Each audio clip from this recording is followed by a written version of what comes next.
प्रेम से बोलिए शिव गुरु महाराज की जय, मैया भवानी की जय। भोले बाबा पूछे चिड़ैया से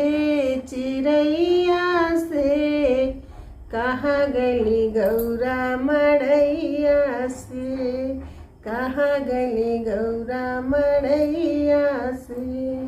भोले बाबा पूछे चिड़ैया से कहाँ गली गौरा मड़ैया से, कहाँ गली गौरा मड़ैया से।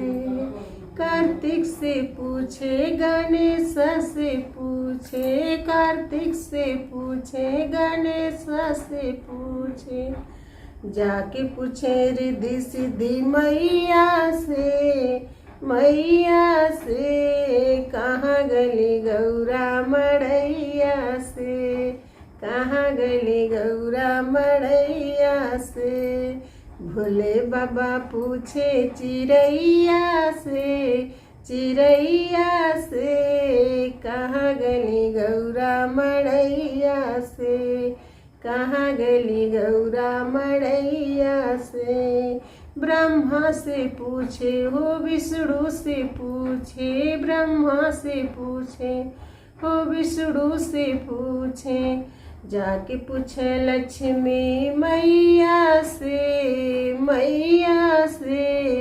कहाँ गली गौरा मड़ैया से, कहाँ गली गौरा मड़ैया से।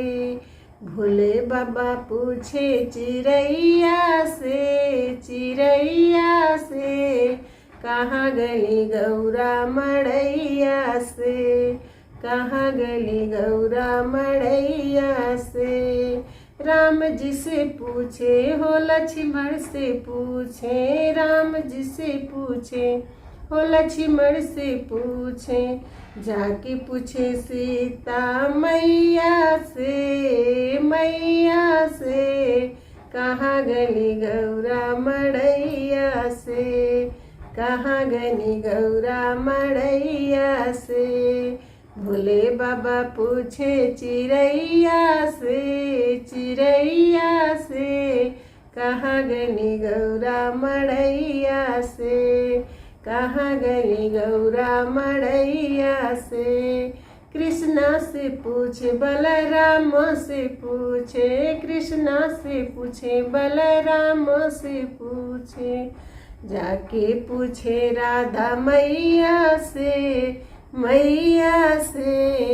कहाँ गली गौरा मड़ैया से, कहाँ गली गौरा मड़ैया से। भोले बाबा पूछे चिड़ैया से कहाँ गली गौरा मड़ैया से, कहाँ गली गौरा मड़ैया से। तो प्रेम से बोलिए शिव गुरु महाराज की जय। गौरा मैया भवानी सोच ले कि आज पूरा पर्वत का चक्कर लगवाई भोले जी से।